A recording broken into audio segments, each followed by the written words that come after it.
Hi guys, it's Aegis here. So today I'm here with another decent deck profile, and this time we're covering the upgraded Impauldio deck profile.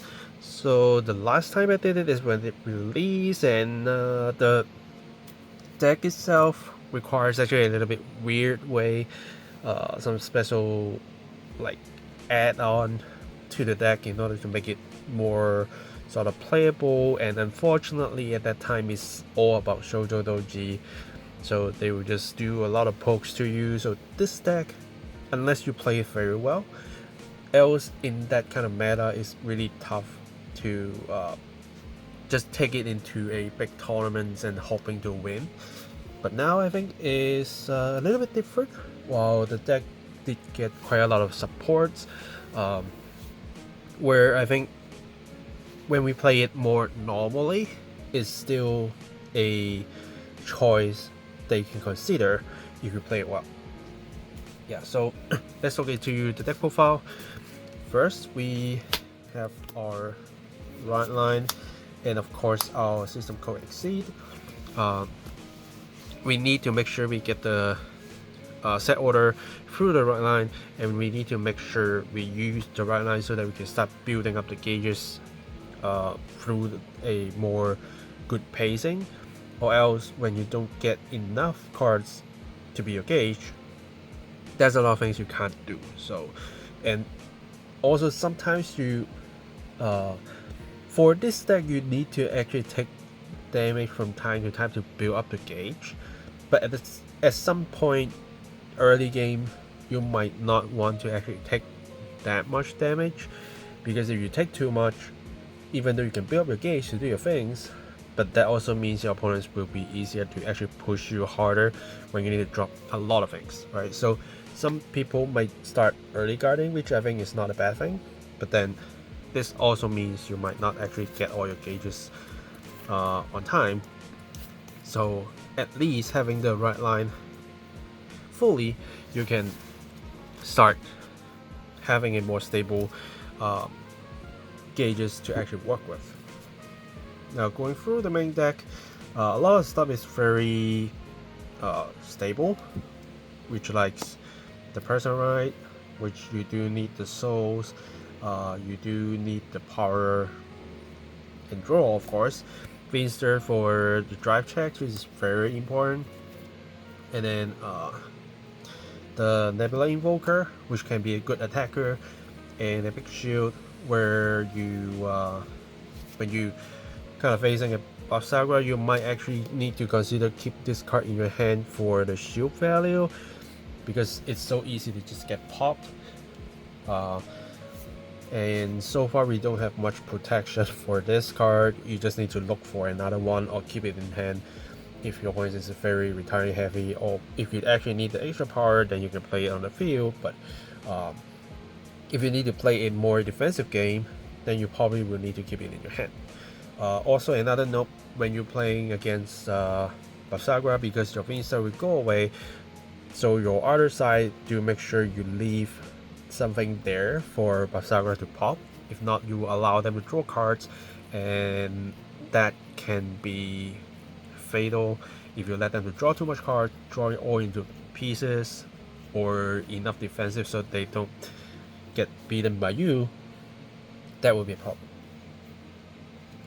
And then I'm also using the energy right cost to draw me more cards, so this is very kind of stable stuff. Also, a card that released about 2 sets ago, which I just got recently, which is the Headway Router Dragon. So with this card, which is the card that actually makes the deck a lot more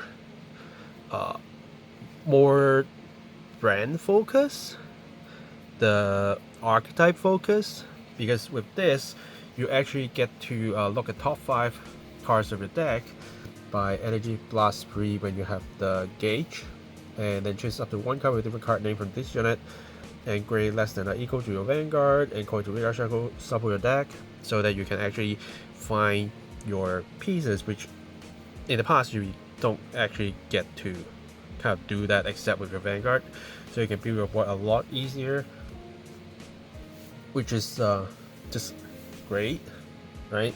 And if you have 5 or more gauges, you can install last one with this card boost and get plus 5k. So you can adjust your power with your 10Ks if you need to, which I think is still a good thing. So this card is a very good add-on to the deck, and which is why you also need 4 of it, not only for the surge and also for the power adjustment, right? So far, these are like some of the key cards that you actually consider when gathering the deck, right? And now there are some other options that I actually went for. One is the roving probe. So this is mainly helpful in the drop zone, where this is chosen by the original ability of your graveyard heart Vanguard with Impauldio in the card name. Choose one of your unit and get plus 10k at the end of the battle, end of the turn, not battle, end of the turn. So it pump your units bigger while you don't have the person right, even though you do get buffed with Impauldio skill, but more power is always better because this deck is basically doing free swings, right? So you just need the power to be very, very big while you're doing all the drive checks. Also, when this card is chosen by your original auto ability of the system co-exceed, then it's soul charge 1 or energy charge 1, which helps a lot, right? Because in this deck you do use quite a lot of counter blast, and you do use certain amount of energy, especially when you have these, and also trying to use these to draw your cards when you're defending yourself or using your ally. So things that helps you counter charge energy charge is definitely great, which is also one reason why I am running Bubble Mines for the soul charge for the counter charge part, right? Next, I do run 2 of the most recent add-on with the archetype, which is the radio RNA. So this, during a turn, if you have 4 or more of the gauges, this unit will get boost and plus 5k, so it's a 15k boost. At the end of the battle, this unit attack or boost. If your card was put into a gauge this turn, you can retire this unit and pop one of your opponent's regard. Now, it is great. It gives you a retire, it gives you a power boost. So a lot of people consider playing 4, but to me, of course, this is still a very good card, but then I see myself don't pop it often, right? You do have some units you want to pop, but not always, and you need to keep it at the back. But in a Buff Sagra heavy kind of meta, this card will not be able to actually stay on the field. That's one, because if you put him in front, Buff Sagra will use their skill to gain crit while popping your front row. If stays at the back row, they should be able to use the hammer to hit you.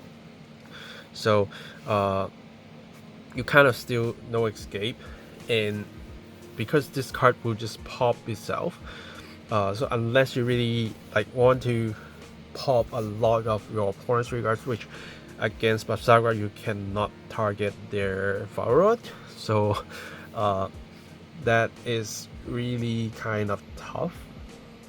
That is why I'm not running that much right now.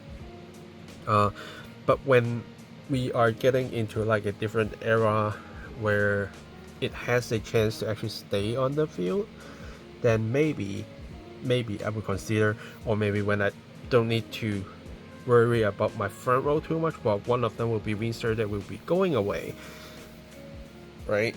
And these ones I will need to keep it in hand. So you can see that I need something that actually stays on the field. For example, these ones, and what's left will be these ones, right?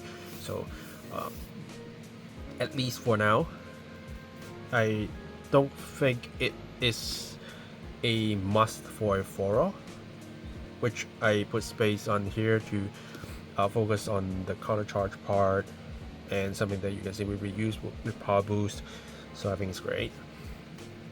And also, I'm using the new generic support, which is the Wendell Regenborg. So this allows you to get the personal ticket, so you have more shield value to guard with, and it's something that can simply just get 5k when attacking with your heart, which is a simple power adjustment, and it's something that is just, you don't care about it get popped, so that is already good reasons for you to have it in the deck. Improve your defenses, you don't care about it getting popped, and you can just put it in the gauge after, and it's a 15 hit beater. It hits most stuff, so that's good enough to stay in the deck, which when we are putting a lot more cards with the archetype focus, that also means we don't have a lot of space for generic, well, not exactly generic kind of stuff. For example, using a monster engine where you need to use the research order with a lot of monsters to get the balance out, which you, with this build, you don't have the freedom to do that. So what I use as a generic stuff will just be like these 6 cards plus 2 other fishing, where it costs you energy, but it helps you to search for things while you don't have this and you need to actually find something out to fight. You have the chance to do it. So I'm only using like 8 generic cards, well, 8 plus 3, which is 11, which is not a bad ratio, but the actual things that you'll be using will mainly be these ones to generate you a lot of value, and these ones is like a, if you see it, great. If you don't see it, then well, nothing much you can do. But these ones at least helps you with your resources control, with your power buff as a beater, giving you some more shield value to actually survive, especially for, like with early turns where you actually need it. So yeah, and like the bubble mine will also soul charge for you, so you can simply use a few times to get your tickets to defend yourself. Yeah. And with PGs, I'm using this PG, but these ones I'm just putting it here, but I would suggest you to use the booster PG because we are not actually using the research, so consider this one's the booster one, so that you don't need to discard when you have like a low hand size that can actually save your life. The Blitz I think is good to keep in case you're still kind of meeting like triple drive decks, because it's still there. And upcoming we should see Dragil probably have more appearance, with it being a Great Force deal before they get a new Vanguard. And because we do get the Dragil box set coming out later, so it's still good to get prepared. And with triggers, of course you want to finish off your opponents quick, so the Blanket OT is here for you to just easily flip the table around. Crits I'm running 7. If you don't have the story crit, I think it's okay. It's good to have, it's not a must, even though the soul in can help, but as usual I'd rather use it for extra shield value. So if you don't have the soul in crit, it's okay.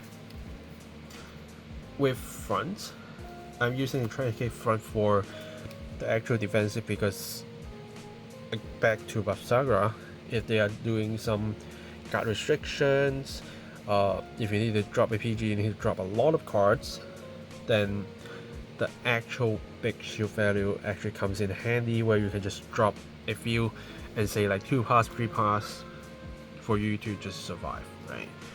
And then for heals, just normal heal is fine.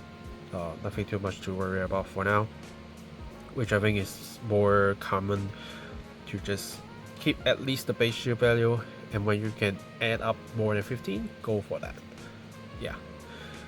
So yeah, this is the list where compared to last time where I used research to just thin the deck as much as possible, and then hopefully when I do my big turn with like 6 drives, I can just pull triggers here and there and win. But now it's more like letting the deck to run, relying on the gauges, relying on supports that helps you build up the board, and then use generate cards to help you survive a little bit longer, where this card have a lot of like shield value coming in. So yeah, which I think is a good improvement, and I like to actually play with this deck a little bit more, even though like the previous version I do like it as well, where we can see some creativity, we can see a like extreme deck thinning, and the excitement from pulling triggers with a very thin deck, and actually easier to meet the OTs. But this one I think is different, where it gives you the chances to grind and just find the right place to just go in with the Define skill and Finster, get a lot of cards in your hand while dropping a lot of cards in your opponent's hand, and hopefully you will win from there. Yeah, so give this a try. Let me know if you have any questions in the comments down below. Subscribe for more deck profiles, deck fights, unboxing videos. And yeah, that's it for today. Thanks for watching, guys, and I will see you guys in the next video. Signing off.